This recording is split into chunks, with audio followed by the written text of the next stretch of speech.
ಎಲ್ರಿಗೂ ನಮಸ್ಕಾರ. ಹಾಸ್ಯ ಧಾರಾವಾಹಿಯ ನಾಳಿನ ಸಂಚಿಕೆಯಲ್ಲಿ ಏನಾಗ್ತಿದೆ ಅಂತ ನೋಡ್ಕೊಂಡ್ ಬರೋಣ ಬನ್ನಿ. ರೋಹಿಣಿಯಿಂದ ತನಗೆ ಅವಮಾನ ಆಯ್ತು, ಮರ್ಯಾದೆ ಹೋಯ್ತು ಅಂತ ಶಾಂತಿ ಮನೋಜ ಇಬ್ರು ಸೇರಿ ಹೌಡುಗೆ ಚಾಟಿಯಿಂದ ಹೊಡಿಸ್ತಿರ್ತಾರೆ. ಹೌಡು ಕೆಳಗ್ ಬಿತ್ಕೋತಾಳೆ. ಅಮ್ಮ, ಇವ್ರು ತಲೆ ತಿರುಗಿ ಬಿದ್ದೋದ್ರು ಅಂತ ಚಾಟಿಯಲ್ಲಿ ಹೊಡಿತಿದ್ದಂತ ವ್ಯಕ್ತಿ ಹೇಳ್ತಾನೆ. ಅಯ್ಯಯ್ಯೋ ಮನೋಜ್, ತಲೆ ತಿರುಗಿ ಬಿದ್ದೋಗಿದ್ದಾಳೆ ಅವಳು, ಏನಾಯ್ತು ಅವಳಿಗೆ ಅಂತ ಶಾಂತಿ ಕೇಳ್ತಿರುವಾಗ ಗೊತ್ತಿಲ್ಲ ಅಮ್ಮ ಹಾಗಂತ ಮನೋಜ ಹೇಳ್ತಿರುವಾಗ, ಈ ತರ ಹೊಡೆದ್ರೆ ಹೃದಯನೇ ನಿಂತೋದಾಗುತ್ತೆ, ಹಾಗೇನಾದ್ರೂ ಆಗ್ಬಿಡ್ತೋ ಏನೋ ಅಂತ ಪಾಕ್ ಫ್ರೆಂಡ್ ಹೇಳ್ತಾ ಇರ್ತಾನೆ. ಆಗ ಶಾಂತಿ ಭಯ ಪಟ್ಕೊಂಡು, ಅಯ್ಯಯ್ಯೋ ಅವಳನ್ನ ಭಯ ಪಡ್ಸೋಕ್ತಾನೆ ಈ ರೀತಿ ಎಲ್ಲ ಮಾಡಿದ್ದು. ಏ ಮನೋಜ್, ಅವಳು ಸತ್ತಿತೋದ ಅಂತ ಹೋಗಿ ಒಂದ್ಸರಿ ನೋಡು ಅಂತಾಳೆ ಶಾಂತಿ. ಮನೋಜ್ ಹೋಗಿ ರೋಹಿಣಿ ಉಸಿರಾಡ್ತಿದ್ದಾಳ ಇಲ್ವಾ ಅಂತ ನೋಡ್ತಾನೆ. ಅಮ್ಮ ಇನ್ನೂ ಉಸಿರಿದೆ ಅಮ್ಮ ಅಂತ ಹೇಳ್ತಾನೆ. ಹಬ್ಬ ಅನ್ಕೊಂಡು ಶಾಂತಿ ಓಡ್ ಬಂದು ನೋಡ್ತಾಳೆ. ಮೂರ್ಛೆ ಹೋಗಿದ್ದಾಳೆ ಅಷ್ಟೇ ಕಣೋ, ಮುಖದ ಮೇಲೆ ಸ್ವಲ್ಪ ನೀರಾಕು, ಅವಳು ಎದ್ದೇಳ್ತಾಳೆ. ಮತ್ತೆ ಅವಳನ್ನ ಹೊಡಿಯಕ್ ಸ್ಟಾರ್ಟ್ ಮಾಡಿ ಅಂತಾಳೆ. ಅಯ್ಯಯ್ಯೋ ದೇವ್ರೆ, ನಾನು ಈ ತರ ಹೊಡೆದಿರೋದೇ ಹೆಚ್ಚು, ಏನಾದ್ರೂ ಹೆಚ್ಚು ಕಡಿಮೆ ಆಗಿ ಸತ್ತಿತೋದ್ರೆ ನಾನೇನ್ ಮಾಡ್ಲಿ, ಆಮೇಲೆ ಪೊಲೀಸ್ ಕೇಸ್ ಆಗ್ಬಿಡುತ್ತೆ, ನಿಮ್ ಜೊತೆ ನಾನು ಸಿಕ್ಕಾಕೊಂಡ್ಬಿಡ್ತೀನಿ, ನಾನೇನು ಹೊಡಿಯೋಕೆಲ್ಲ ಬರಲ್ಲ ಅಂತ ಹೇಳಿ ಆ ವ್ಯಕ್ತಿ ಹೊರಟೋಗ್ತಾನೆ. ಯೋ ನಿಂತ್ಕೊಳ್ಳಯ್ಯ ಅಂತ ಶಾಂತಿ ಮನೋಜ ಇಬ್ರು ಕೂಗ್ತಾ ಇರ್ತಾರೆ. ಹೌದು ಬ್ರೋ, ಆ ವ್ಯಕ್ತಿ ಹೇಳ್ದಾಗೆ ಪೊಲೀಸ್ ಕೇಸ್ ಆಗ್ಬಿಡುತ್ತೆ, ನಾವಿಬ್ರು ಇಲ್ಲೇ ಇದ್ರೆ ತುಂಬಾನೇ ಕಷ್ಟ.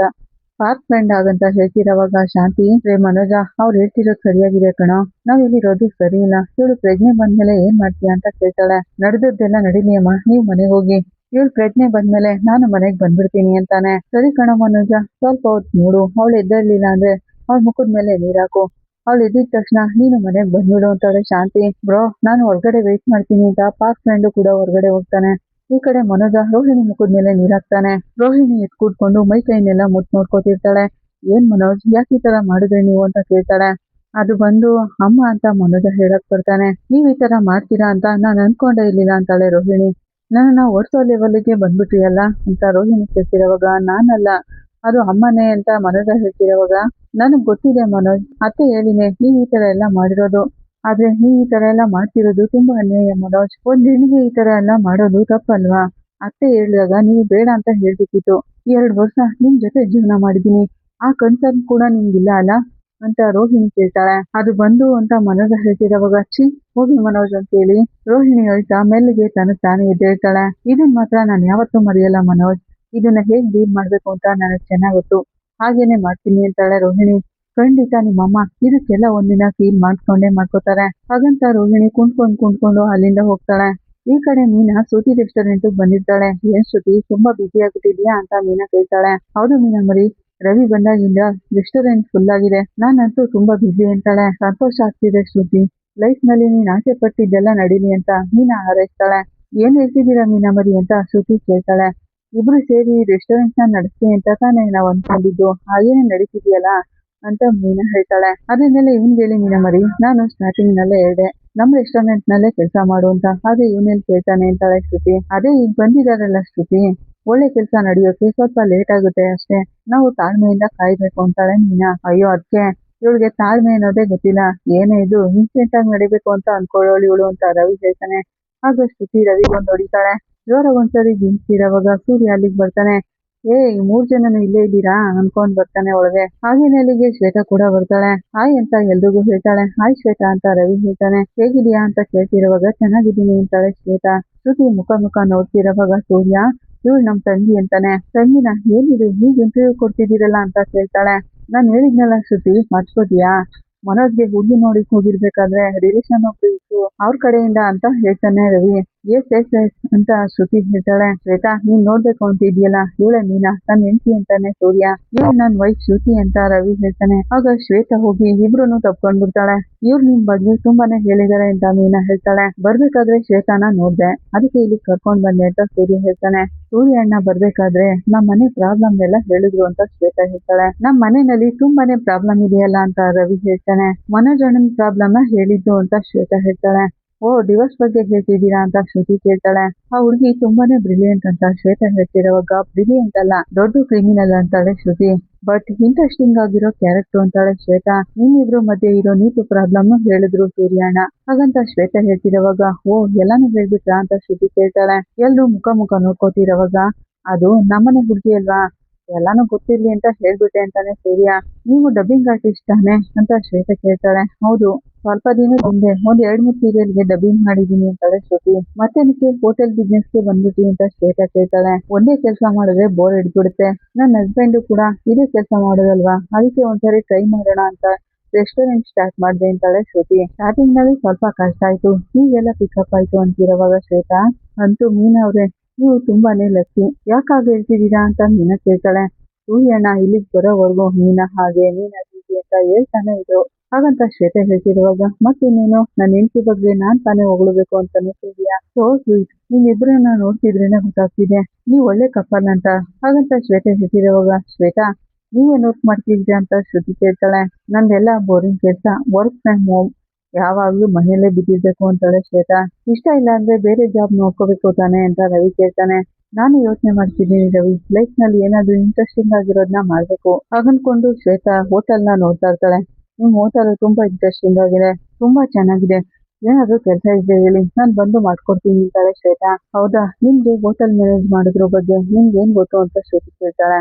ಅದೇ ನೀವೆಲ್ಲೂ ಇದ್ದೀರಲ್ಲ ನನ್ಗೆ ಹೇಳ್ಕೊಡಲ್ವಾ ಹೇಗೆ ಅಂತ ಶ್ವೇತಾ ಕೇಳ್ತಾಳೆ. ನೀವು ದೊಡ್ಡ ದೊಡ್ಡ ಕಂಪ್ನಿಲಿ ಕೆಲಸ ಮಾಡೋರು, ರೆಸ್ಟೋರೆಂಟ್ ಕೆಲಸ ಹೇಗ್ ಸೆಟ್ ಆಗುತ್ತೆ ಅಂತ ರವಿ ಕೇಳ್ತಾನೆ. ನನ್ಗಿದ್ರಲ್ಲೆಲ್ಲ ಯಾವ ಪ್ರಾಬ್ಲಮ್ ಇಲ್ಲ ರವಿ, ನಾಳೆ ಇಂಟ್ರೆಸ್ಟಿಂಗ್ ಆಗಿದ್ರೆ ಸಾಕು ಅಂತಾಳೆ. ಸೂರ್ಯಣ್ಣ ಕೂಡ ತುಂಬಾನೇ ಖುಷಿಯಾಗಿರ್ತಾರೆ. ಅವ್ರೇನಾದ್ರೂ ನಂಗೆ ಕೆಲಸ ಕೊಟ್ರೆ ಅದು ಓಕೆ ಅಂತಾಳೆ. ನೀಟು ಟ್ರಾವೆಲ್ಸ್ ಬುಕ್ ಮಾಡೋದು, ಕರೆಕ್ಟ್ ಆಗಿ ಕಾರ್ನ ಕಳ್ಸ್ಕೊಡೋದು, ಈ ತರದ ಕೆಲಸ ಎಲ್ಲ ಏನಾದ್ರೂ ಇದ್ರೆ ಹೇಳಿ, ಟ್ರಾವೆಲ್ಸ್ ಕಂಪ್ನಿನ ತುಂಬಾನೇ ಚೆನ್ನಾಗಿ ನಡ್ಸ್ಕೊಂಡು ಹೋಗ್ತೀನಿ ಅಂತಾಳೆ ಶ್ವೇತಾ. ಆಗ ಸೂರ್ಯ, ಅಯ್ಯಯ್ಯೋ ನಾನು ಅಷ್ಟೊಂದು ದೊಡ್ಡ ಟ್ರಾವೆಲ್ಸ್ ಕಂಪ್ನಿಯಲ್ಲಿ ಇಟ್ಟಿಲ್ಲ ಅಮ್ಮ, ನನ್ನ ಹತ್ರ ಇರೋದೇ 3 ಗಾಡಿ, ಅದು ಕೂಡ ಸಾಲದಲ್ಲಿ ಓಡ್ತಿದೆ ಅಂತಾನೆ ಸೂರ್ಯ. ನಾನ್ ನಿಮ್ಗೆ ಕೆಲಸ ಕೊಟ್ಟು ಸಂಬಳನೂ ಕೊಟ್ಟು ಅಂತ ಸೂರ್ಯ ಹೇಳ್ತಿರುವಾಗ, ನಾನ್ ನಿಮ್ಮ ಹತ್ರ ಸಂಬಳ ತಗೊಂಡು ವರ್ಕ್ ಮಾಡ್ತೀನಿ ಅಂತ ಎಲ್ಲ ಹೇಳಿದೆ, ನಮ್ ಕಂಪ್ನಿ ನಾನು ಫ್ರೀ ಆಗಿ ವರ್ಕ್ ಮಾಡ್ಕೊಡ್ತೀನಿ ಅಂತಾಳೆ ಶ್ವೇತಾ. ಸರಿ ಬಿಡಿ ಮೀನಾ, ನೀವು ಫ್ಲವರ್ ಬಿಸ್ನೆಸ್ ತಾನೇ ಮಾಡೋದು ಅಂತಾಳೆ. ಹೌದು ಅಂತ ಮೀನಾ ಹೇಳ್ತಾಳೆ. ನನ್ಗಲ್ಲಿ ಯಾವ ಕೆಲಸ ಕೊಟ್ರು ಪರವಾಗಿಲ್ಲ, ಆದ್ರೆ ನನ್ಗೆ ಹೂ ಕಟ್ಟೋದ್ ಗೊತ್ತಿಲ್ಲ, ಕೇಳ್ಬೇಕು ಅಂದ್ರೆ ನಂಗ ಹೂಗಳ ಹೆಸರು ಕೂಡ ಗೊತ್ತಿಲ್ಲ, ನಾನ್ ಸುಮ್ನೆ ಮಾತಾಡ್ತಿರ್ತೀನಿ ಅಷ್ಟೇ ಅಂತಾಳೆ ಶ್ವೇತಾ. ನೀನ್ ಬೇರೆ ಶ್ವೇತಾ, ನನ್ಗೇನೆ ಕೆಲ್ಸ ಸರಿಯಾಗಿರಲ್ಲ, ಯಾವ್ದಾದ್ರು ಫಂಕ್ಷನ್ ಆದಿದ್ರೆ ನಿಮ್ಮನ್ನ ಕರಿತೀನಿ, ಬಂದು ಹೆಲ್ಪ್ ಮಾಡಿ ಅಂತಾಳೆ ಮೀನಾ. ಖಂಡಿತ ನೀವು ಕರಿಬೇಕು ನನ್ನನ್ನ, ನಾನು ಬರ್ತೀನಿ, ಹೇಗೋ ನಮ್ ಫ್ಯಾಮಿಲಿ ಕೆಲ್ಸನ ನಾನ್ ಮಾಡ್ಲೇಬೇಕು ಅಂತಾಳೆ ಶ್ವೇತಾ. ಅವಾಗ ನಾನ್ ಯಾವಾಗ್ಲೂ ನಿಮ್ ಜೊತೆನೆ ಇರ್ಬೋದಲ್ವಾ ಅಂತ ಕೇಳ್ತಿರುವಾಗ, ಈ ಫ್ಯಾಮಿಲಿ ಅಂದ್ರೆ ನಿಮ್ಗೆ ಅಷ್ಟೊಂದು ಇಷ್ಟನಾ ಅಂತಾಳೆ ಶ್ರುತಿ. ಹೌದು ತುಂಬಾ ಇಷ್ಟ ಅಂತಾಳೆ ಶ್ವೇತಾ. ಹೌದೌದು, ಹೊರಗಡೆ ನೋಡೋಕೆ ತುಂಬಾನೇ ಚೆನ್ನಾಗಿರುತ್ತೆ, ಒಳಗಡೆ ಬಂದು ನೋಡಿದ್ರೇನೆ ಗೊತ್ತಾಗೋದು ಏನೇನ್ ಸಮಸ್ಯೆ ಇದೆ ಅಂತ. ಸೂರ್ಯ ಅವರು ನಿಮ್ಗೆಲ್ಲಾನು ಹೇಳಿರ್ಬೇಕಲ್ವಾ, ಇದಲ್ದೆ ಇನ್ನು ಇಂಟರ್ನಲ್ ಪ್ರಾಬ್ಲಮ್ಸ್ ತುಂಬಾನೇ ಇದೆ ಅಂತಾಳೆ ಶ್ರುತಿ. ಓಹೋ, ಇಂಟರ್ನಲ್ ಪ್ರಾಬ್ಲಮ್ಸ್ ಬೇರೆ ಇದೆಯಾ ಅಂತ ಶ್ವೇತಾ ಕೇಳ್ತಾಳೆ. ಆಗ ಮೀನಾ, ಶ್ರುತಿ ಇನ್ನು ಅವಳು ಮದ್ವೆ ಆಗ್ಬೇಕು, ನೀನ್ ಈ ತರ ಎಲ್ಲ ಹೇಳಿ ಅವಳಿಗೆ ಮದ್ವೆ ಅಂದ್ರೇನೆ ಭಯ ಅನ್ನೋ ತರ ಮಾಡ್ಬೇಡ ಅಂತಾಳೆ. ನಮ್ ಫ್ಯಾಮಿಲಿ ಸ್ಟೋರಿ ಮೇಲೇನು ಕೇಳಿದ್ಮೇಲೇನು ನಿನ್ಗೆ ಮದ್ವೆ ಆಗ್ಬೇಕು ಅನ್ನೋ ಐಡಿಯಾ ಇದೆಯಾ ಅಂತ ಶ್ರುತಿ ಕೇಳ್ತಾಳೆ. ಹೇಗಿದ್ರು ಮದ್ವೆ ಆದ್ರೆ ತಾನೇ ಆಗೋದು, ಎಂತ ಸಮಸ್ಯೆ ಬಂದ್ರು ಫೇಸ್ ಮಾಡ್ಲೇಬೇಕಲ್ಲ ಅಂತಾಳೆ ಶ್ವೇತಾ. ಈಗ ಇಂಥ ದೊಡ್ಡ ಫ್ಯಾಮಿಲಿಲಿ ನಾನು ಇದ್ದೀನಲ್ವಾ, ಹೇಗಿದ್ರು ನೀವೆಲ್ಲ ನಮ್ ಜೊತೆನೆ ಇರ್ತೀರಲ್ಲ, ಬೇಕು ಅಂದಾಗ ನಿಮ್ ಅಡ್ವೈಸ್ನ ಕೇಳ್ತೀನಿ, ಅವಾಗ ನೀವೇ ಎಲ್ಲಾನು ಹೇಳ್ಕೊಡ್ಬೇಕು ಅಂತಾಳೆ ಶ್ವೇತಾ. ಅದೆಲ್ಲ ಗೊತ್ತಿದ್ರೆ ನಾನ್ ಯಾಕೆ ಇನ್ನು ಜಗಳ ಮಾಡ್ಕೊಂಡೇ ಇರ್ತಿದ್ದೆ ಅಂತ ಶ್ರುತಿ ಹೇಳ್ತಾಳೆ. ಆಗ ಸೂರ್ಯ, ಕರೆಕ್ಟಾಗಿ ಹೇಳ್ತಿದ್ಯಾ ಸೊಂಕಪುಡಿ, ಮದ್ವೆ ಜೀವನನ ಹೇಗ್ ಸಂಭಾಳಿಸೋದು ಅಂತ ಕಲ್ತ್ಕೊತಾನೆ ತಲೆ ಕೂದಲೆಲ್ಲ ನೆರ್ತೋಯ್ತು ನೋಡು. ಹಾಗಂತ ಸೂರ್ಯ ಹೇಳ್ತಿರೋವಾಗ ಶ್ವೇತಾ, ಶ್ರುತಿ ಮತ್ತೆ ಮೀನಾ ಕೈ ಹಿಡ್ಕೊಂಡು ನಿಮ್ ಜೊತೆಲಿದ್ರೆ ಟೈಮ್ ಹೋಗೋದೇ ಗೊತ್ತಾಗಲ್ಲ, ಜಾಲಿಯಾಗಿರುತ್ತೆ, ನಾನ್ ನಿಮ್ ಜೊತೆ ಯಾವಾಗ್ಲೂ ಇದ್ದಿದ್ರೆ ಚೆನ್ನಾಗಿರ್ತಿತ್ತು ಅಂತಾಳೆ ಶ್ವೇತಾ. ನೀವೇನಾದ್ರೂ ಮನೋಜ್ ಅವ್ರಿಗೆ ಸಿಸ್ಟರ್ ಆಗಿಲ್ಲ ಅಂದಿದ್ರೆ ಅತ್ತೇನೆ ನಿಮ್ಮನ್ನ ಮನೆಗೆ ಇಷ್ಟೊತ್ತಾಗ್ಲೇ ಕರ್ಕೊಂಡ್ ಬಂದಿರ್ತಿದ್ರು ಅಂತಾಳೆ ಶ್ರುತಿ. ಆಗ ಸೂರ್ಯ, ಒಳ್ಳೆ ಕೆಲ್ಸ, ಮನೋಜ್ ಜೊತೆ ನಿಮ್ ಮದ್ವೆ ಆಗೋ ತಪ್ಪೋಯ್ತು, ಅವ್ನು ಹಾಗಂತಿರೋವಾಗ ಹೇಗಿದ್ರು ನಾನು ನಿಮ್ ಮನೆ ಮಗಳಲ್ವಾ ಅಂತಾಳೆ ಶ್ವೇತಾ. ಇಲ್ಲಿ ಮನೋಜ್ ಅಣ್ಣ ಮಾತ್ರ ಮಿಸ್ಸಿಂಗು, ಬನ್ನಿ ಎಲ್ರು ಸೆಲ್ಫಿ ತಗೊಳ್ಳೋಣ ಅಂತಾಳೆ ಶ್ವೇತಾ. ಎಲ್ರ ಜೊತೆ ಸೆಲ್ಫಿ ತಗೋತಾಳೆ. ಈ ಕಡೆ ರೋಹಿಣಿ ನೋವಿಂದ ಮಲಗಿರ್ತಾಳೆ. ಅವರಮ್ಮ ಶಾಖ ಕೊಡ್ತಾ ಇರ್ತಾರೆ. ಆಗ ಅಲ್ಲಿಗೆ ವಿಶಾಲು ಬರ್ತಾಳೆ. ಅಮ್ಮ ನೋಯ್ತಾ ಇದೆಯಮ್ಮ, ಮೆಲ್ಲುಗಮ್ಮ ಅಂತ ರೋಹಿಣಿ ಅಳ್ತಿರೋದನ್ನ ವಿಶಾಲು ನೋಡ್ತಾಳೆ. ವಿಶಾಲು ಹತ್ರ ಬಂದು, ಸ್ವಲ್ಪ ತಡ್ಕೊಳಮ್ಮ, ಈ ತರ ಶಾಖ ಕೊಡುವಾಗ ನೋವಾಗುತ್ತೆ, ಏನ್ ಮಾಡೋದು ಅಂತಾಳೆ ವಿಶಾಲು. ನನ್ ಮಗಳು ಏನ್ ತಪ್ಪು ಮಾಡಿದ್ಲು ಅಂತ ಈ ತರ ಹೊಡ್ತಿದ್ದಾರೆ ಅಂತ ರೋಹಿಣಿ ತಾಯಿ ಕೇಳ್ತಾರೆ. ನೀನ್ ಏನಕ್ಕೆ ಅಲ್ಲಿಗೆ ಹೋದೆ ಅಂತ ಪ್ರಮೀಳಾ ಕೇಳ್ತಾರೆ. ನಾನೇನಕ್ಕೆ ಹೋಗ್ಲಿ ಅಲ್ಲಿಗೆ, ನಿಮ್ ಅಳಿಯ ಬರಕ್ ಹೇಳಿದ್ರು ಅದಕ್ಕೆ ಹೋದೆ ಅಂತಾಳೆ ರೋಹಿಣಿ. ಹೀಗ್ ಮಾಡ್ತಾರೆ ಅಂತ ನನ್ಗೇನ್ ಗೊತ್ತಿತ್ತು, ಈಗ ನಾನ್ ತುಂಬಾನೇ ನೋವಲ್ಲಿದ್ದೀನಿ, ನೀನ್ ಬೇರೆ ಕೇಳಿದ್ನ ಕೇಳ್ಬೇಡ ಸುಮ್ಮನಿರು ಅಂತಾಳೆ. ರೋಹಿಣಿ ಅಂತಿರುವಾಗ ವಿಶಾಲು, ಇಲ್ಕೊಡಿ ನಾನ್ ಶಾಖ ಕೊಡ್ತೀನಿ, ನೀವ್ ಹೋಗಿ ಕಾಫಿ ತಗೊಂಡ್ ಬನ್ನಿ ಅಂತ ಪ್ರಮೀಳಾ ಅವ್ರಿಗೆ ಹೇಳಿ ಕಳಿಸ್ಬಿಡ್ತಾಳೆ. ತುಂಬಾ ಹೊಡೆದ್ಬಿಟ್ರ ರೋಹಿಣಿ ಅಂತ ವಿಶಾಲು ಕೇಳ್ತಾಳೆ. ಸ್ವಲ್ಪ ಹೊತ್ತು ಬಿಟ್ಟಿದ್ರೆ ನನ್ನನ್ನ ಸಾಯಿಸೇ ಬಿಡ್ತಿದ್ರು, ನನಗೆ ಪ್ರಜ್ಞೆ ಹೊಟ್ಟೋಯ್ತು, ಅದರಿಂದ ತಪ್ಪಿಸ್ಕೊಂಡೆ ಅಂತಾಳೆ. ಮನೋಜ್ ಈ ತರ ಮಾಡ್ತಾರೆ ಅಂತ ನಾನು ಅನ್ಕೊಂಡೇ ಇರ್ಲಿಲ್ಲ ಅಂತಿರುವಾಗ, ನೀನ್ ತಿಂದಿರೋ ಏಟ್ಗೆಲ್ಲ ಉತ್ತರ ಕೊಡ್ಲೇಬೇಕು, ಆಗ್ಲೇ ಸರಿ ಹೋಗುದು ಅಂತಾಳೆ ವಿಶಾಲು. ಅವ್ರು ಹೊಡೆದಿರೋ ಏಟ್ಗೆ ಉತ್ತರ ಕೊಡದೆ ನಾನಂತೂ ಸುಮ್ಮನೆ ಬಿಡಲ್ಲ, ಏಟ್ ತಿಂದು ನನ್ಗಾಗಿರೋ ನೋವನ್ನು ಮರೆಯಲ್ಲ ಅಂತಾಳೆ ರೋಹಿಣಿ. ಆದ್ರೆ ನನ್ಗೆ ಒಂದು ಅರ್ಥ ಆಗ್ತಿಲ್ಲ ಆಂಟಿ, ಆ ಫ್ರಾಡ್ ಸ್ವಾಮಿನ ನೀವು ತಾನೇ ಆ ಮನೆಗೆ ಕಳ್ಸಿದ್ದು, ಆದ್ರೆ ಅವಳು ಸಿಕ್ಕಾಕೊಂಡಾಗ ನನ್ನ ಹೆಸರು ಯಾಕೆ ಹೇಳಿದ್ದು ಅಂತಾಳೆ ರೋಹಿಣಿ. ಅದು ನಾನೇನಮ್ಮ ಆ ರೀತಿ ಹೇಳಕ್ ಹೇಳಿದ್ದು ಅಂತ ವಿಶಾಲು ಹೇಳ್ತಾಳೆ. ಏನ್ ಹೇಳ್ತಿದ್ದೀರಾ ಆಂಟಿ, ನನ್ನನ್ನೇ ಸಿಕ್ಕಾಕಿಸ್ಬಿಟ್ರಲ್ಲ ಅಂತ ರೋಹಿಣಿ ಕೇಳ್ತಿರೋವಾಗ, ಟೆನ್ಷನ್ ಆಗ್ಬೇಡ ರೋಹಿಣಿ, ಕಾರಣ ಇಲ್ಲದೆ ನಾನು ಆ ರೀತಿ ಎಲ್ಲ ಹೇಳಲ್ಲ, ಅದಕ್ಕೆಲ್ಲ ಒಂದ್ ಕಾರಣ ಇದೆ ಅಂತ ವಿಶಾಲು ಹೇಳ್ತಾಳೆ. ಏನ್ ಕಾರಣ ಆಂಟಿ, ನಾನು ಹೇಳ್ತೀನೋದಾ ಅಂತಾಳೆ ರೋಹಿಣಿ.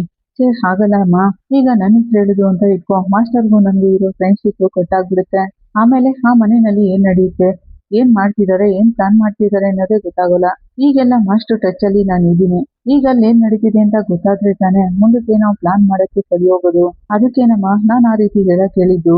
ನನ್ನ ಹೆಸರು ಏನಾದ್ರೂ ಹೊರಗಡೆ ಬಂದಿದ್ರೆ ನಾನ್ ನಿಮ್ಗೆ ಸಪೋರ್ಟ್ ಮಾಡ್ತಿರೋ ವಿಷಯ ಅವ್ರಿಗೆಲ್ಲ ಗೊತ್ತಾಗ್ತಿತ್ತು. ಆಮೇಲೆ ನನ್ ಮೇಲಿನ ಕೋಪ ಟೀಚರ್ಗೆ ಇನ್ನೂ ಜಾಸ್ತಿನೇ ಆಗ್ತಿತ್ತು. ಅದಕ್ಕೆ ನಾನು ನಿನ್ನ ಹೆಸರು ಹೇಳಕ್ ಹೇಳಿದೆ ಅಂತಾಳೆ.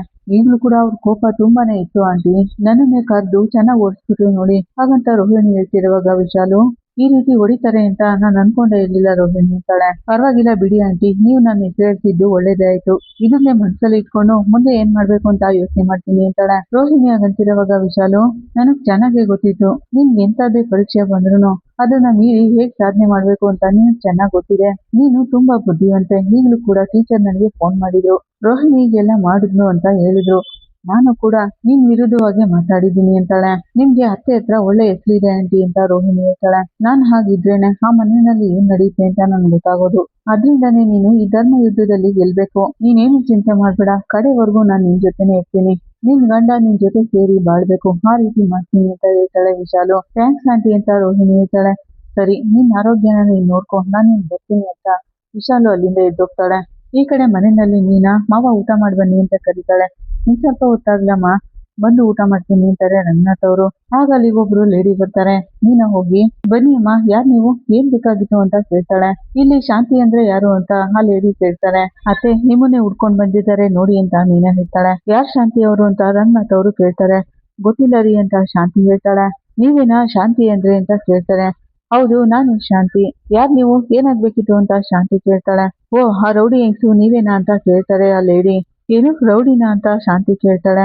ಅಲೋ, ಯಾರ್ ನೀವು, ಏನಕ್ಕೆ ನಮ್ಮನೆಗೆ ಬಂದು ನಮ್ಮ ಅಮ್ಮನ ಬಗ್ಗೆ ತಪ್ಪಾಗಿ ಮಾತಾಡ್ತಿದ್ದೀರಾ ಅಂತ ಮನೋಜ ಕೇಳ್ತಾನೆ. ಆಗ lady, I am Gayathri, Karnataka women's association secretary ಹಾಗಂತ ಹೇಳಿ ತಮ್ಮ ಹತ್ರ ಇರೋ ಐಡಿ ತೋರಿಸ್ತಾರೆ.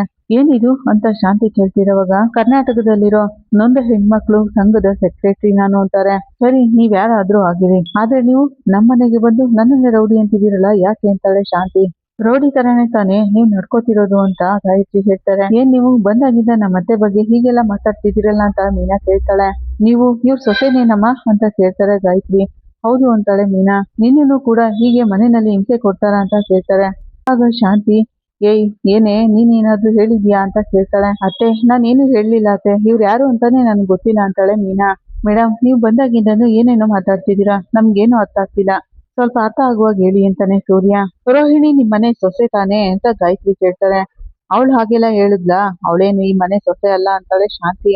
ನಿಮ್ ಮಗನ್ಗೆ ನೀವೇ ತಾನೇ ಮದ್ವೆ ಮಾಡ್ಕೊಂಡ್ ಕರ್ಕೊಂಡ್ ಬಂದಿದ್ದು ಅಂತ ಗಾಯತ್ರಿ ಹೇಳ್ತಾರೆ. ಅಂತ ಪಾಪಿನ ಗೊತ್ತಿಲ್ದೇನೆ ಮದ್ವೆ ಮಾಡ್ಕೊಂಡ್ ಕರ್ಕೊಂಡ್ ಬಂದೆ, ಎಷ್ಟ್ ಬೇಗ ಆಗುತ್ತೋ ಅಷ್ಟ್ ಬೇಗ ಅವಳನ್ನ ದೂರ ಮಾಡಿ ತಲೆ ಚೌಕೋಬೇಕು ಅಂತ ಕಾಯ್ತಿದ್ದೀನಿ ಅಂತಾಳೆ ಶಾಂತಿ. ಆಗ ಗಾಯತ್ರಿ, ನೀವ್ ಮಾತಾಡ್ತಿರೋದ್ರಲ್ಲೇ ಗೊತ್ತಾಗ್ತಿದೆ ನೀವ್ ಎಂತ ವ್ಯಕ್ತಿ ಅಂತ, ರೋಹಿಣಿನ ಕೊಲ್ಬೇಕು ಅಂತಾನೆ ಈ ತರ ಎಲ್ಲ ಮಾಡಿದ್ರ ಅಂತ ಗಾಯತ್ರಿ ಕೇಳ್ತಾರೆ. ಅಂತದನ್ನ ನಾನೇನ್ ಮಾಡ್ದೆ ಅಂತ ಶಾಂತಿ ಕೇಳ್ತಾಳೆ. ನೀವು ಏನು ಗೊತ್ತಿಲ್ಲದೆ ಇರೋ ತರ ನಾಟಕ ಮಾಡ್ಬೇಡಿ, ರೋಹಿಣಿಗೆ ನೀವು ಚಾಟಿ ಏಟೋಡ್ಸಿಲ್ವಾ ಅಂತ ಕೇಳ್ತಾರೆ ಗಾಯತ್ರಿ. ಆಗ ಮನೋಜ ಶಾಂತಿ ಮುಖ ನೋಡ್ಕೋತಾರೆ. ಇದಕ್ಕೆ ಹೆಸರೇನು ಗೊತ್ತಾ, ಡೊಮೆಸ್ಟಿಕ್ ವೈಲೆನ್ಸ್ ಅಂತಾರೆ ಗಾಯತ್ರಿ. ಆಗ ರಂಗನಾಥ್ ಅವರು, ಏ ಶಾಂತಿ, ಏನ್ ಹೇಳ್ತಿದಾರೆ ಇವ್ರು, ನೀನು ರೋಹಿಣಿನ ಓಡಿಸ್ತೀಯಾ ಅಂತ ಕೇಳ್ತಾರೆ. ಅಯ್ಯೋ ಇಲ್ಲ ರೀ, ನಾನ್ ಆ ರೀತಿ ಎಲ್ಲ ಮಾಡ್ಲೇ ಇಲ್ಲ ಅಂತಾಳೆ ಶಾಂತಿ. ಸುಳ್ಳು ಹೇಳ್ಬೇಡಿ ನೀವು, ನಿಮ್ ಮಗನ್ ಶೋರೂಮ್ಗೆ ಅವಳನ್ನ ಬರಕ್ ಹೇಳಿ ಅವಳಿಗೆ ಚಾಟಿಯಿಂದ ಒಡಿಸಿ ಮೈಯೆಲ್ಲ ಗಾಯ ಆಗೋಗ್ ಮಾಡಿದ್ದೀರಾ. ಗಾಯತ್ರಿ ಹಾಗಂತಿರುವಾಗ ರಂಗನಾಥ್ ಅವರು ಎದ್ ಬಂದು, ಏ ಶಾಂತಿ, ಇವ್ರು ಹೇಳ್ತಿರೋದ್ ನಿಜನಾ ಅಂತ ಕೇಳ್ತಾರೆ. ಶಾಂತಿ ಸುಮ್ನೆ ನಿಂತಿರೋವಾಗ, ಬಾಯ್ ಬಿಟ್ಟು ಮಾತಾಡು ಅಂತಾರೆ. ಸಕ್ರೆ, ನೀವು ಪಾರ್ಲರ್ ಅಮ್ಮಂಗೆ ಹೊಡ್ಸಿದ್ದು ನಿಜನಾ ಅಂತ ಸೂರ್ಯ ಕೇಳ್ತಾನೆ. ಏನು ಗೊತ್ತಿಲ್ದಿರೋ ತರ ಸುಮ್ನೆ ಇದೆಯಲ್ಲೋ, ಅಂತದ್ದೇನೋ ಮಾಡಿದ್ರಿ ಅಂತ ಕೇಳ್ತಾನೆ. ಆಗ ಮನೋಜ, ನಾನೇನು ಅಂತದ್ ಮಾಡಿಲ್ಲ ಅಂತಾನೆ. ಏನ್ ನಡೀತು ಅಂತ ಸಂಬಂಧಪಟ್ಟವ್ರೆ ಹೇಳ್ತಾರೆ. ರೋಹಿಣಿ ಬಾರಮ್ಮ ಅಂತ ಹೇಳಿ ಒಳಗ್ ಕರೀತಾರೆ ಗಾಯತ್ರಿ. ರೋಹಿಣಿ ಒಳಗ್ ಬರ್ತಾಳೆ. ರೋಹಿಣಿ ಮನೋಜ್ ಹತ್ರ ಬರ್ತಾಳೆ. ಮನೋಜ್ ಹೋಗಿ ಸಕ್ರೆ ಹತ್ರ ನಿಂತ್ಕೋತಾನೆ. ಏನ್ ನಡೀತು ಅಂತ ನೀನೇ ಹೇಳಮ್ಮ ಅಂತ ಗಾಯತ್ರಿ ಹೇಳ್ತಾರೆ. ರೋಹಿಣಿ ಅಳ್ತಾ ಡ್ರಾಮಾ ಶುರು ಮಾಡ್ತಾಳೆ. ಅಳ್ಬೇಡಮ್ಮ, ನಾನ್ ಇದೀನಿ, ಏನ್ ನಡೀತು ಅಂತ ನೀನ್ ಸರಿಯಾಗಿ ಹೇಳು ಎಲ್ಲಾನು, ಧೈರ್ಯವಾಗಿ ಹೇಳಮ್ಮ ಅಂತ ಗಾಯತ್ರಿ ಹೇಳ್ತಾರೆ. ಆಗ ರಂಗನಾಥ್ ಅವರು, ರೋಹಿಣಿ, ಶಾಂತಿ ನಿನ್ಗೆ ಒಡ್ಸುದ್ಲಾ ಅಂತ ಕೇಳ್ತಾರೆ. ಹೇಳು ಅಂತಿರುವಾಗ ಮನೋಜ್ ಅವರು ಮೊನ್ನೆ ಕಾಲ್ ಮಾಡಿ ನಿನ್ನ ಹತ್ರ ಮುಖ್ಯವಾದ ವಿಷಯ ಮಾತಾಡ್ಬೇಕು, ಶೋರೂಮ್ಗೆ ಬಾ ಅಂತ ಕರೆದ್ರು. ಅವ್ರು ಮೆಸೇಜ್ ಮಾಡಿರೋದನ್ನ ನೋಡಿ ನಾನು ಶೋರೂಮ್ಗೆ ಹೋದೆ. ಅಲ್ಲಿ ಅತ್ತೆ ಕೂಡ ಇದ್ರು. ನನ್ಗೆ ಚಾಟಿಲಿ ತುಂಬಾನೇ ಹೊಡೆದ್ರು ಅಂತಾಳೆ. ಆಗ ಶಾಂತಿ, ಅಯ್ಯಯ್ಯೋ ನಾನ್ ಅವಳಿಗೆ ಹೊಡೆದಿಲ್ಲ ಅಂತಾಳೆ. ನೀನ್ ಸುಮ್ನೆ ಇರು ಶಾಂತಿ, ನೀನ್ ಹೇಳಮ್ಮ ಅಂತಾರೆ ರಂಗನಾಥ್ ಅವರು. ನನ್ ಮಗನ್ನ ಬಿಟ್ಟೋಗು ಅಂತ ಹೇಳ್ಕೊಂಡೇ ಹೊಡೆದ್ರು ಅಂತಾಳೆ ರೋಹಿಣಿ. ಅಯ್ಯಯ್ಯೋ ಇಲ್ಲ ರೀ ಅಂತ ಶಾಂತಿ ಹೇಳ್ತಾಳೆ. ನಾನ್ ತುಂಬಾನೇ ಬೇಡ್ಕೊಂಡೆ, ಆದ್ರೂನು ಅತ್ತೆ ನನ್ನನ್ನ ಬಿಡ್ಲೇ ಇಲ್ಲ. ಹಾಗಂತ ರೋಹಿಣಿ ನಾಟಕ ಮಾಡ್ಕೊಂಡು ಅಳ್ತಾ ಹೇಳ್ತಿರೋವಾಗ, ಅಯ್ಯಯ್ಯೋ ಇಲ್ಲ ರೀ ಅವಳಾಗಂತಿರೋವಾಗ, ಏನ್ ಶಾಂತಿ ಇದೆಲ್ಲ ಅಂತಾರೆ ರಂಗನಾಥ್ ಅವರು. ಇಲ್ಲ ರೀ ಅವಳು ಸುಳ್ಳು ಹೇಳ್ತಿದ್ದಾಳೆ ಅಂತ ಶಾಂತಿ ಹೇಳ್ತಾಳೆ. ಆಗ ಮೀನಾ, ಇವಳು ತುಂಬಾನೇ ವಿಷಯಗಳಲ್ಲಿ ಸುಳ್ಳು ಹೇಳಿದಾಳೆ, ಅತ್ತೆ ಮೇಲೆ ಇವಳು ಆಪಾದನೆ ಹೊರಿಸ್ತಿದ್ದಾಳೆ ಅಂತಾಳೆ. ಆಗ ಶಾಂತಿ, ಹೌದಮ್ಮ ಮೀನಾ, ನಾನ್ ಹೊಡೆದ್ಬಿಡ್ತೀನಾ? ನಾನ್ ಇವಳಿಗೆ ಹೊಡಿಯಕ್ಕೆ ಹೋಗ್ಲಿಲ್ಲ, ಇವಳು ಸುಳ್ಳು ಹೇಳ್ತಿದ್ದಾಳೆ ಅಂತಾಳೆ. ಇಲ್ಲಮ್ಮವ, ಮನೋಜ್ ಅವ್ರನ್ನ ಬಿಟ್ಟು ಹೋಗು, ಇಲ್ಲ ಅಂದ್ರೆ ನಿನ್ನ ಹೀಗೆ ಹೊಡೆದುನೆ ಸಾಯಿಸ್ಬಿಡ್ತೀನಿ ಅಂತ ಹೇಳ್ಕೊಂಡೇ ಹೊಡೆದ್ರು ಅಂತಾಳೆ ರೋಹಿಣಿ. ಶೋರೂಮ್ ಕೊನೆಯಲ್ಲಿ ಒಂದ್ ಮೂಲೆಯಲ್ಲಿ ಸೇರಿಸ್ಕೊಂಡು ಹೊಡೆದಿರೋದ್ರಿಂದ ನನ್ಗೆ ಎಲ್ಲಿಗೂ ತಪ್ಪಿಸ್ಕೊಂಡು ಓಡೋಗೋಕ್ಕಾಗ್ಲಿಲ್ಲಮ್ಮವ. ಹಾಗಂತ ಹೇಳಿ ರೋಹಿಣಿ ನಾಟಕ ಮಾಡ್ಕೊಂಡು ಜೋರಾಗಿ ಅಳ್ತಾ ಇರ್ತಾಳೆ. ಆಗ ಸೂರ್ಯ, ಹೇ ಮನೋಜ, ಈ ಅಮ್ಮ ಹೇಳ್ತಿರೋದೆಲ್ಲ ನಿಜಾನೇನೋ? ಶೋರೂಮ್ ನಲ್ಲಿ ಈ ಅಮ್ಮನ್ಗೆ ಹೊಡೆದ್ರ ಅಂತ ಕೇಳ್ತಾನೆ. ಇಲ್ಲ ಕಣೋ, ನಾವ್ ಯಾಕೋ ಆ ರೀತಿ ಮಾಡ್ಲಿ, ಇವಳು ಸುಳ್ಳು ಹೇಳ್ತಿದ್ದಾಳೆ ಅಂತಾನೆ ಮನೋಜ. ಆಗ ರೋಹಿಣಿ, ನನ್ಗೆ ಬೇಕು ಅಂತಾನೆ ಇವ್ರುಗಳು ತುಂಬಾನೇ ಹೊಡೆದ್ರು ಅಂತಾಳೆ. ಆಗ ಮನೋಜ, ಏನ್ ಹೊಡೆದ್ರು ಅಂತ ಹೇಳ್ತಾನೆ ಇದೆಯಲ್ಲ, ನಾವು ತುಂಬಾನೇ ಹೊಡೆಯೋದಕ್ಕೂ ಮುಂಚೆ ನೀನು ಪ್ರಜ್ಞೆ ತಪ್ಪಿ ಬಿದ್ಬಿಟ್ಟಿಯಲ್ಲ ಅಂತಾನೆ. ಅವನೇ ನಿಜ ಹೇಳ್ಬಿಡ್ತಾನೆ. ಆಗ ಎಲ್ರು ಶಾಂತಿ ಮತ್ತು ಮನೋಜನ ಇಬ್ರು ನೋಡ್ತಾ ಇರ್ತಾರೆ. ಹಾಗಾದ್ರೆ ಹೊಡೆದ್ರು ಅಂತ ಒಪ್ಕೋತೀರಾ ಅಲ್ವಾ ಅಂತ ಗಾಯತ್ರಿ ಕೇಳ್ತಾರೆ. ಶಾಂತಿಗೆ ಏನ್ ಹೇಳ್ಬೇಕು ಅಂತಾನೆ ಗೊತ್ತಾಗದೆ ಸುಮ್ನೆ ನಿಂತಿರ್ತಾಳೆ. ಏ ಶಾಂತಿ, ಎಂತ ಕೆಲ್ಸ ಮಾಡಿದೀಯೇ? ಹಾಗಂತ ರಂಗನಾಥ್ ಅವರು ಕೇಳ್ತಿರುವಾಗ, ಇಲ್ಲ ರೀ, ನಾನ್ ಇವಳನ್ನ ಮನೋಜ್ ಬಿಟ್ಟು ಹೋಗು ಅಂತ ಏನೋ ಹೊಡೆದಿಲ್ಲ ರೀ. ಕರಡ್ರನ್ನ ಸ್ವಾಮೀಜಿ ಅಂತ ನಮ್ಮನೆ ಕಳ್ಸಿದ್ಲಲ್ಲ, ಅವಳನ್ನ ನಮ್ಮನೆ ಕಳ್ಸಿ ನನ್ಗೆ ಹೇಗೆಲ್ಲ ಮರ್ಯಾದೆ ತೆಗೆದ್ಲು, ಅದಕ್ಕೆ ಅಂತ ನೀನ್ ಚಾಟಿಲಿ ಹೊಡೆದ್ಬಿಟ್ಟಿಯಾ ಅಂತಾರೆ ರಂಗನಾಥ್ ಅವರು. ಇಲ್ಲ ರೀ, ನಾನ್ ಹೊಡೆದಿಲ್ಲ ಅವ್ರಿಗೆ, ಬೇರೆ ಯಾರನ್ನೋ ಕರ್ಸಿ ಹೊಡ್ಸಿದ್ದು ಅಂತಾಳೆ ಶಾಂತಿ. ಬೇರೆಯವ್ರ ಕೈಲಿ ಒಡ್ಸೋದೆಲ್ಲ ಸರಿನಾ? ನೀವು ಬೇರೆಯವ್ರ ಕೈಲಿ ರೋಹಿಣಿಗೆ ಒಡ್ಸಿದೀರಾ ಅಂತ ನನಗ್ ಚೆನ್ನಾಗ್ ಗೊತ್ತು. ನಿಮ್ ಬಾಯಾರ ಸತ್ಯ ಹೇಳಿ ಅಂತ ನೀವ್ ಹೊಡೆದಿದ್ದು ಅಂತ ನಾನು ಸುಳ್ಳು ಹೇಳಿದ್ದು ಅಂತಾರೆ ಗಾಯತ್ರಿ. ಆಗ ಸೂರ್ಯ, ಆ ಸೀನುಗ್ ಹೊಡೆದ್ರಲ್ಲ, ಅವನೇನ ಈ ಅಮ್ಮನ್ಗೆ ಹೊಡೆದಿದ್ದು ಅಂತಾನೆ. ಆಗ ಮನೋಜ ಹೂ ಅಂತಾನೆ. ನೀವ್ ಹೊಡೆದ್ರೇನು ಇಲ್ಲ ಬೇರೆಯವ್ರ ಕೈಲಿ ಹೊಡ್ಸಿದ್ರೇನು, ಎಲ್ಲಾನು ಒಂದೇ ತಾನೆ. ಮನೆಗ್ ಬಂದಿರೋ ಸೊಸೆನ ಈ ತರ ಎಲ್ಲ ಹೊಡಿಸ್ತಾರಾ? ಹಾಗಂತ ಗಾಯತ್ರಿ ಅವ್ರು ಕೇಳ್ತಿರೋವಾಗ, ಇಲ್ಲ ರೀ, ಅದು ನಾನ್ ಬಂದು ಅಂತ ಶಾಂತಿ ಹೇಳಕ್ ಬರ್ತಾಳೆ. ಆಗ ರಂಗನಾಥ್ ಅವರು, ನೀನು ಒಬ್ಳು ಎಣ್ಣೆನೆ ಶಾಂತಿ, ಒಬ್ಬ ಹೆಣ್ಮಗಳನ್ನ ಈ ತೀರೆ ಹೊಡ್ಸಿದೀಯಲ್ಲ. ಹಾಗಂತ ರಂಗನಾಥ್ ಅವರು ಕೇಳ್ತಿರೋವಾಗ, ಅಪ್ಪ ಇವಳಿಂದ ನಮ್ಗೆ ತುಂಬಾನೇ ಅವಮಾನ ಆಯ್ತಪ್ಪ, ಮರ್ಯಾದೆ ಹೋಯ್ತು, ಅದಕ್ಕೆ ಈ ತರ ನಾನೇ ಹೊಡ್ಸಕ್ಕೆ ಐಡಿಯಾ ಕೊಟ್ಟಿದ್ದು ಅಮ್ಮನ್ಗೆ ಅಂತಾನೆ ಮನೋಜ. ಆಗ ಸೂರ್ಯ ತಲೆ ಮೇಲೆ ಹೊಡ್ಕೋತಾನೆ. ಅನ್ಕೊಂಡೆ ಕಣೋ, ಇಂತ ಕೀಳ್ಮಟ್ಟದ ಐಡಿಯಾನೆಲ್ಲಾನು ನೀನೇ ಕೊಡೋದು ಅಂತ. ಈ ತರ ಹುಚ್ಚುದ್ ಕೆಲ್ಸಗಳನ್ನೆಲ್ಲ ಮಾಡ್ಬೇಡ ಅಂದ್ರೆ ನೀನೆಲ್ ಕೇಳ್ತೀಯಾ? ಅವನು ಹಾಗಂತಿರೋವಾಗ ನೀವಿಬ್ರು ನಾವ್ ಹೇಳೋದನ್ನ ಅರ್ಥನೇ ಮಾಡ್ಕೊಳಲ್ವಾ? ಅವನೇನೋ ಐಡಿಯಾ ಕೊಟ್ಟ, ನಿಮ್ ವಯಸ್ಸಿಗೆ ನೀನು ಬೇಡ ಅಂತ ಹೇಳ್ಬೇಕು ತಾನೆ. ಅವನ ಜೊತೆ ಸೇರ್ಕೊಂಡು ನೀನು ಅದೇ ರೀತಿ ನಡ್ಕೊಂಡಿದೀಯಲ್ಲ. ಹಾಗಂತ ರಂಗನಾಥ್ ಅವರು ಬೈತಿರೋವಾಗ, ಅತ್ತೆ ನಿಮ್ಗೆ ಎಂತ ಕೋಪನ ಇದ್ರು ಹೀಗೆ ಕರೆದು ಓಡಿಸೋದು ತುಂಬಾನೇ ತಪ್ಪು ಅತ್ತೆ ಅಂತಾಳೆ ಮೀನಾ. ನೀನ್ ಮಾಡಿರೋ ಕೆಲ್ಸಕ್ಕೆ ಅವಳು ಪ್ರಜ್ಞೆ ಇಲ್ದೆ ತಲೆ ತಿರುಗ್ ಬಂದು ಬಿದ್ದಿದ್ದಾಳೆ. ರಂಗನಾಥ್ ಅವರು ಹಾಗಂತಿರೋವಾಗ, ಇವಳು ತಲೆ ತಿರುಗ್ ಬಂದು ಬೀಳ್ತಾಳೆ ಅಂತ ನಮ್ಗೇನ್ ಗೊತ್ತಿತ್ತು ಅಂತಾಳೆ ಶಾಂತಿ. ಸುಮ್ನೆ ಒಂದ್ ಏಟ್ ಹೊಡ್ದು ಮತ್ತೆ ನಮ್ಮ ಮನೆ ಸಂತೆಗ್ ಬರ್ದೇ ಇರೋ ಹಾಗೆ ಮಾಡ್ಬೇಕು ಅಂತ ಅನ್ಕೊಂಡೆ, ಸುಮ್ನೆ ಭಯಪಡ್ಸೋಣ ಅಂತ ಆ ರೀತಿ ಮಾಡಿದ್ದು ಅಂತಿರೋವಾಗ, ಓಕೆ, ನಾನ್ ಬಂದಿರೋ ಕೆಲ್ಸ ಎಲ್ಲ ಮುಗೀತು, ನೀವೇ ನಿಮ್ ಸೊಸೆನ ಹೊಡ್ಸಿದೀರಾ ಅನ್ನೋ ಸತ್ಯ ಗೊತ್ತಾಯ್ತು. ಇನ್ನು ನಮ್ಮ ಅಸೋಸಿಯೇಟ್ ಮೂಲಕ ನಿಮ್ ಮೇಲೆ ಕಂಪ್ಲೇಂಟ್ ಕೊಡ್ತೀವಿ, ನೀವು ಜೈಲ್ಗೆ ಹೋಗ್ಬೇಕು ಅಂತ ಹೇಳ್ತಾರೆ ಗಾಯತ್ರಿ. ಶಾಂತಿ ಶಾಕ್ ಆಗ್ತಾಳೆ. ಆಗ ಮನೋಜ, ಮೇಡಮ್ ಇದ್ರಲ್ಲಿ ಅಮ್ಮಂದ್ ಯಾವ ತಪ್ಪು ಇಲ್ಲ, ಅಮ್ಮನ್ಗೇನು ಗೊತ್ತಿರ್ಲಿಲ್ಲ, ನಾನೇ ಐಡಿಯಾ ಕೊಟ್ಟಿದ್ದು ಅಂತಾನೆ. ನೀವಿಬ್ರು ಸೇರಿನೇ ಜೈಲಿಗೆ ಹೋಗ್ಬೇಕು ಅಂತ ಗಾಯತ್ರಿ ಹೇಳ್ತಾರೆ. ಇದನ್ನ ನಾನು ಆಗ್ಲೇ ರೋಹಿಣಿ ಹತ್ರನೇ ಹೇಳ್ದೆ, ಪೊಲೀಸ್ ಕಂಪ್ಲೇಂಟ್ ಕೊಡೋಣ ಅಂತ. ಆದ್ರೆ ರೋಹಿಣಿ ಅದೆಲ್ಲ ಬೇಡ, ಅವ್ರಿಗೆ ಶಿಕ್ಷೆ ಕೊಡ್ಸೋಕೆ ನನ್ಗೆ ಇಷ್ಟ ಇಲ್ಲ ಅಂತ ಹೇಳಿದ್ದು ಅಂತಾರೆ. ನಾನ್ ಮತ್ತೆ ನನ್ನ ಹಸ್ಬೆಂಡ್ ಜೊತೆ ಸೇರಿ ಬಾಳ್ಬೇಕು, ಈ ಮನೆಯಲ್ಲಿ ಇರ್ಬೇಕು ಅಂತ ಆಸೆ ಪಟ್ರು ಅಂತಾರೆ. ಆದ್ರಿಂದಾನೇ ನಾನು ತಾಳ್ಮೆಯಿಂದ ಇದ್ದಿದ್ದು, ನೀವ್ ಇದಕ್ಕೆಲ್ಲ ಒಪ್ಕೊಳ್ಳೇಬೇಕು. ಅದನ್ನೆಲ್ಲ ಬಿಟ್ಬಿಟ್ಟು ನೀವು ಕೋರ್ಟಿಗೆ ಹೋಗ್ಬೇಕು ಅಂದ್ರೆ ಬಾಳಕ್ ಬಂದಿರೋ ಸೊಸೆಗೆ ಚಿತ್ರಹಿಂಸೆ ಕೊಟ್ಟಿದ್ರು ಅಂತ ಕೋರ್ಟ್ ನಲ್ಲಿ ನಾವು ಸಾಬೀತ್ ಮಾಡ್ತೀವಿ. ಇದರಿಂದ ನಿಮ್ಗೂ ನಿಮ್ ಮಗನ್ಗೂ ಖಂಡಿತ ಜೈಲ್ ಶಿಕ್ಷೆ ಆಗುತ್ತೆ ಅಂತಾರೆ. ರೋಹಿಣಿ, ನೀನೇನಮ್ಮ ಹೇಳ್ತೀಯಾ? ಇದ್ರಲ್ಲಿ ನೀನು ತುಂಬಾನೇ ಸ್ಟ್ರಾಂಗ್ ಆಗಿದೀಯಾ ತಾನೆ ಅಂತ ಕೇಳ್ತಾರೆ. ಹೌದು ಮೇಡಮ್, ನಾನು ಮನೋಜ್ ಅವ್ರ ಜೊತೆ ಸೇರಿ ಈ ಕುಟುಂಬದಲ್ಲಿ ಸಂತೋಷವಾಗಿ ಬಾಳ್ಬೇಕು, ಅದನ್ ಬಿಟ್ರೆ ಬೇರೆ ಇನ್ನೇನು ಬೇಡ ಮೇಡಮ್ ನನಗೆ ಅಂತಾಳೆ ರೋಹಿಣಿ. ಆಗ ಗಾಯತ್ರಿ, ಹೇಳಿದ್ರಿ ಅಲ್ವಾ ಈ ಹುಡುಗಿ ಎಷ್ಟೊಂದು ಒಳ್ಳೆಯವಳು ಅಂತ, ಆದ್ರೆ ನೀವು ಈ ಹುಡುಗಿಗೇನೆ ಚಾಟಿಲಿ ಹೊಡ್ತಿದ್ದೀರಲ್ಲ, ಇದು ಎಷ್ಟೊಂದು ದೊಡ್ಡ ತಪ್ಪು ಗೊತ್ತಾ ನಿಮ್ಗೆ ಅಂತಾರೆ. ಹೇಳ್ಬೇಕು ಅಂದ್ರೆ ಇವ್ರಿಬ್ರು ಜೊತೆ ಸೇರಿ ಬಾಳಕ್ಕೆ ನೀವು ಅವಕಾಶ ಮಾಡ್ಕೊಡ್ಬೇಕು, ಆ ಕೆಲ್ಸನ ನೀವೇ ಮಾಡ್ಬೇಕು. ಇಲ್ಲ ಅಂದ್ರೆ ನಮ್ಮ ಅಸೋಸಿಯೇಷನ್ ಮೂಲಕ ಇವ್ರಿಬ್ರನ್ನ ಸೇರ್ಸಕ್ಕೆ ಏನೇನ್ ಮಾಡ್ಬೇಕೋ ಅದನ್ನೆಲ್ಲ ಮಾಡ್ತೀವಿ ಅಂತಾರೆ. ಆಗ ಶಾಂತಿ ಕೋಪ ಮಾಡ್ಕೊಂಡು, ಅದೆಲ್ಲ ಆಗೋಲ್ಲ, ಇವಳು ನನ್ ಮಗನ್ ಜೊತೆ ಸೇರಿ ಬಾಲಾಟ ಮಾಡಕ್ ಸಾಧ್ಯನೇ ಇಲ್ಲ. ಡೈವರ್ಸ್ ಕೊಡಕ್ ಹೇಳಿ ಅವಳ ಪಾಡ್ನ ಅವಳು ನೋಡ್ಕೊಳ್ಳಿ ಅಂತಾಳೆ. ಆಗ ಗಾಯತ್ರಿ, ಇದಕ್ಕೂ ಮೇಲೆ ನಿನ್ ಜೊತೆ ಮಾತಾಡಿ ಯಾವ ಪ್ರಯೋಜನನೂ ಇಲ್ಲ ರೋಹಿಣಿ. ಖಂಡಿತವಾಗ್ಲೂ ನೀನು ಸಂಪೂರ್ಣವಾಗಿ ಈ ಮನೆಗೆ ಭರಾಟ ಮಾಡೋ ದಿನ ಆದಷ್ಟು ಬೇಗ ಬರುತ್ತೆ. ಅದೇನಂದ್ರೆ ನಿಮ್ಮಿಬ್ರು ಮಧ್ಯೆ ಮ್ಯೂಚುವಲ್ ಅಂಡರ್ಸ್ಟ್ಯಾಂಡಿಂಗ್ ಇಲ್ಲದೆ ಡಿವೋರ್ಸ್ ಕೇಳ್ತಿದ್ದೀರಾ ಅಷ್ಟೇ. ಅದೇನಂದ್ರೆ ನಿನ್ಗೆ ಡೈವರ್ಸ್ ಬೇಕು ಅಂದ್ರೆ ಆದಷ್ಟು ಬೇಗ ಅದು ಕೂಡ ಸಿಗುತ್ತೆ, ಅದ್ರಲ್ಲಿ ಯಾವ ತೊಂದರೆನೂ ಇಲ್ಲ. ಆದ್ರೆ ನೀನು ಈ ಮನೆಗೆ ಆದಷ್ಟು ಬೇಗ ಬರ್ತೀಯಾ, ನಾನ್ ನಿಮ್ಮನ್ನ ಕೋರ್ಟ್ ನಲ್ಲಿ ನೋಡ್ಕೋತೀನಿ ಅಂತ ಗಾಯತ್ರಿ ಹೇಳೋಗ್ತಾರೆ. ನೀನ್ ಬಾಮ ಅಂತ ರೋಹಿಣಿಗೆ ಕರೆದು ಹೋಗ್ತಿರೋವಾಗ, ಅವ ನಾನು ಮನೋಜ್ ಅವ್ರ ಜೊತೆ ಸ್ವಲ್ಪ ಮಾತಾಡ್ಕೊಂಡು ಹೋಗ್ತೀನಿ ಅಂತಾಳೆ ರೋಹಿಣಿ. ಮನೋಜ್ ಹತ್ರ ಬಂದು, ಐ ಲವ್ ಯು ಮನೋಜ್, ನೀವಿಲ್ದೆ ನನ್ಗೆ ಬಾಳಕ್ಕಾಗಲ್ಲ. ನೀವ್ ನನ್ಗೆ ಎಷ್ಟೇ ಕೆಟ್ಟದ್ ಮಾಡಿದ್ರು ನಾನು ಅದನ್ನೆಲ್ಲ ಮರ್ತ್ಬಿಡ್ತೀನಿ, ಕ್ಷಮಿಸ್ಬಿಡ್ತೀನಿ. ಪ್ಲೀಸ್ ನನ್ನನ್ನ ಅಕ್ಸೆಪ್ಟ್ ಮಾಡ್ಕೊಳ್ಳಿ, ಪ್ಲೀಸ್ ಮನೋಜ್ ನನ್ನನ್ನ ಅರ್ಥ ಮಾಡ್ಕೊಳ್ಳಿ. ಹಾಗಂತ ನಾಟಕ ಮಾಡ್ಕೊಂಡು ಹತ್ಕೊಂಡು ರೋಹಿಣಿ ಬಾಗ್ಲತ್ರ ಹೋಗಿ ಅವಳ ನಾಟಕನೆಲ್ಲ ನಿಲ್ಸಿ ಶಾಂತಿನ ದುರ್ಗುಟ್ಕೊಂಡು ನೋಡ್ತಾ ಇರ್ತಾಳೆ. ನೋಡ್ಕೊಂಡು ನಗ್ತಾ ಇರ್ತಾಳೆ. ಶಾಂತಿ ಕೋಪ ಮಾಡ್ಕೋತಾಳೆ. ನಾನ್ ಗೆದ್ದೆ ಅನ್ನೋ ತರ ರೋಹಿಣಿ ಅಲ್ಲಿಂದ ಹೋಗ್ತಾಳೆ. ಅವಳು ಹೋದ್ಮೇಲೆ ಸೂರ್ಯ, ಏನೋ ಅಪ್ಪ ಹೇಳಿಲ್ವೇನೋ ಸ್ವಲ್ಪ ದಿನ ಇದನ್ನೆಲ್ಲ ಮಾಡ್ದೆ ಸುಮ್ಮನೆ ಅಂತ, ಅವ್ರ ಮಾತನ್ನೇ ಕೇಳಲ್ವಲ್ಲ ನಿನ್ಗೆ ಅಂತ ಹೇಳಿ ಹೊಡಿಯಕ್ ಹೋಗ್ತಾನೆ. ರೀ ನೀವ್ ಸುಮ್ಮನೆ ಬನ್ನಿ ಅಂತ ಮೀನಾ ಹೇಳ್ಕೊಂಡು ಹೋಗ್ತಾಳೆ. ಎಷ್ಟ್ ಸರಿನೋ ನಿಂಗೆ ಹೇಳೋದು, ಒಂದ್ ಹೆಣ್ಮಗ್ಳನ್ನ ಶೋರೂಮ್ ಕರ್ಸಿ ಹೊಡ್ತಿದ್ಯಲ್ಲ, ಇದೆಲ್ಲ ತಪ್ಪು ಕಣೋ, ಇದೆಲ್ಲ ನಿಮ್ಗೆ ಲೆಕ್ಕಕ್ಕೆ ಇಲ್ವೇನೋ, ಇದಕ್ಕೆ ಎಂತ ದೊಡ್ಡ ಶಿಕ್ಷೆ ಆಗುತ್ತೆ ಗೊತ್ತಾ ನಿಮ್ಗೆ? ಹಾಗಂತ ಸೂರ್ಯ ಹೇಳ್ತಿರೋವಾಗ ಮನೋಜ, ನಿನ್ ತರ ಪೊಲೀಸ್ ಸ್ಟೇಷನ್ಗೆ ಅವಾಗ ಹೋಗ್ತಾ ಇದ್ರೆ ಯಾವ ತಪ್ಪಿಗೆ ಯಾವ ಶಿಕ್ಷೆ ಅಂತ ನಿನ್ನಲ್ದೆ ಇನ್ಯಾರು ಗೊತ್ತಿರುತ್ತೆ ಅಂತಾನೆ. ನನ್ಗೇನಪ್ಪ ಗೊತ್ತಾಗ್ಬೇಕು ಅಂತಿರೋವಾಗ ಅವರು ನಿಮ್ಮೊಳ್ಳೇದಕ್ಕೆ ತಾನೇ ಹೇಳ್ತಿರೋದು, ಆದ್ರೆ ನೀವು ಅವ್ರಿಗೇನೆ ಕಿಂಡಲ್ ಮಾಡಿ ಮಾತಾಡ್ತಿದ್ದೀರಲ್ಲ. ಆದ್ರೆ ಅವರು ನಿಮ್ ತರ ಯಾವ ಹೆಣ್ಣಿಗೂ ಓಡಿಸಿ ಜೈಲಿಗೆ ಹೋಗ್ಲಿಲ್ಲ ಅಂತಾಳೆ ಮೀನಾ. ಏ ಮನೋಜ, ಇದು ತುಂಬಾ ಪಾಪ ಕಣೋ, ತಪ್ಪ ಮೇಲೆ ತಪ್ಪು ಮಾಡ್ತಾನೆ ಇದ್ದೀರಲ್ಲ. ಏ ಶಾಂತಿ, ಇವ್ನು ಹೇಳಿದ್ದನ್ನ ಕೇಳ್ಕೊಂಡು ಅವ್ನು ಹೇಳ್ದಾಗ ಮಾಡಿದ್ದಕ್ಕೆ ಈ ಕೇಸು ಅಸೋಸಿಯೇಷನ್ ವರ್ಗೂ ಹೋಯ್ತು. ಅವರೆಲ್ಲ ಜೊತೆನಲ್ಲಿ ಬಂದು ಸ್ಟ್ರೈಕ್ ಮಾಡಿದ್ರೆ ನಿಮ್ಗೆ ಹೇಗೆ ಡೈವರ್ಸ್ ಸಿಗುತ್ತೆ? ಸೊಸೆನ ಹೊಡ್ಸಿದ್ರು ಅಂತ ನಿಮ್ ಮೇಲೆ ಕೇಸ್ ಬೀಳುತ್ತಲ್ಲ. ಹಾಗಂತ ರಂಗನಾಥ್ ಅವರು ಹೇಳ್ತಿರೋವಾಗ, ಏನ್ರಿ ಅವಳು ಈ ರೀತಿ ಎಲ್ಲ ಮಾಡ್ಬಿಟ್ರೆ ನಾನು ಭಯ ಪಟ್ಕೊಂಡ್ಬಿಡ್ತೀನ? ಅವಳಿಗೆ ಎಷ್ಟೊಂದು ಕೊಬ್ಬು ನೋಡಿದ್ರ? ಅವಳಿಗೊಂದು ಅಸೋಸಿಯೇಷನ್ ಇದ್ರೆ ನನ್ಗೊಂದು ಅಸೋಸಿಯೇಷನ್ ಇರಲ್ವಾ? ಅದೆಲ್ಲಿದೆ ಅಂತ ಕಂಡಿಡ್ದು ನಾನು ಅಲ್ಲಿಗೆ ಹೋಗ್ತೀನಿ ಅಂತಾಳೆ ಶಾಂತಿ. ಎಲ್ಲಾನು ನಾನೇ ನೋಡ್ಕೋತೀನಿ, ನೀವು ಸುಮ್ಮನೆ ಇದ್ಬಿಡಿ ಅಂತ ಶಾಂತಿ ಅಲ್ಲಿಂದ ಹೋಗ್ತಾಳೆ. ಇಲ್ಲಿಗೆ ಈ ಸಂಚಿಕೆ ಮುಕ್ತಾಯ ಆಗುತ್ತೆ. ನಿಮ್ಗೆ ಇಷ್ಟ ಆದರೆ ಲೈಕ್ ಮಾಡಿ, ಕಮೆಂಟ್ ಮಾಡಿ, ಸಬ್ಸ್ಕ್ರೈಬ್ ಮಾಡಿ. Thank you.